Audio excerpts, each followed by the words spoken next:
నమస్తే public, good morning. పొద్దున జిమ్కి లేచి వస్తే ఆ కిక్కే వేరు. ఇవాళ మన వర్కౌట్ చెస్ట్ ట్రైసప్ 100 పుషప్లు కొట్టి చెస్ట్ వర్కౌట్ స్టార్ట్ చేసేసరికి సాల్ అయిపోయింది. దీనికి ముందు ఇంక్లైన్ బెంచ్ ప్రెస్ కూడా చేసిన, కానీ వీడియో తీయలే, మర్చిపోయినా. అసలు ఆ పంపు చూడండి, ఇట్లా ఉబ్బిపోతున్నాయి. అన్నీ 3 సెట్లు చేసిన. దీంతో మన చెస్ట్ వర్కౌట్ అయిపోయింది. ట్రైసప్కి వచ్చేసి ట్రైసప్ పుల్ డౌన్ చేసి రోప్తోని బార్ డిప్స్ కొట్టి వెయిటెడ్ 3 సెట్లు కొట్టేసరికి ట్రైసప్ కూడా నెక్స్ట్ లెవెల్ పంప్. ఫెయిల్ అయినా అన్నీ. ఇది మన బాడీ కండిషన్ చూసుకోండి.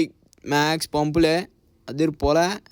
దీని తర్వాత ట్రెడ్మిల్ ఎక్కి 15 నిమిషాలు ట్రెడ్మిల్ చేసి టైం అవుతుందని ఇంటికి వచ్చి మీల్ తీసుకొని కాలేజ్కి రెడీ అయ్యి వెళ్ళిపోయినా. కాలేజ్కి వస్తే నిద్ర వస్తుంది, అమ్మ ఏం చేద్దాం, సరే అనుకుంటా. నెక్స్ట్ వీడియోలో కలుద్దాం, బాయ్.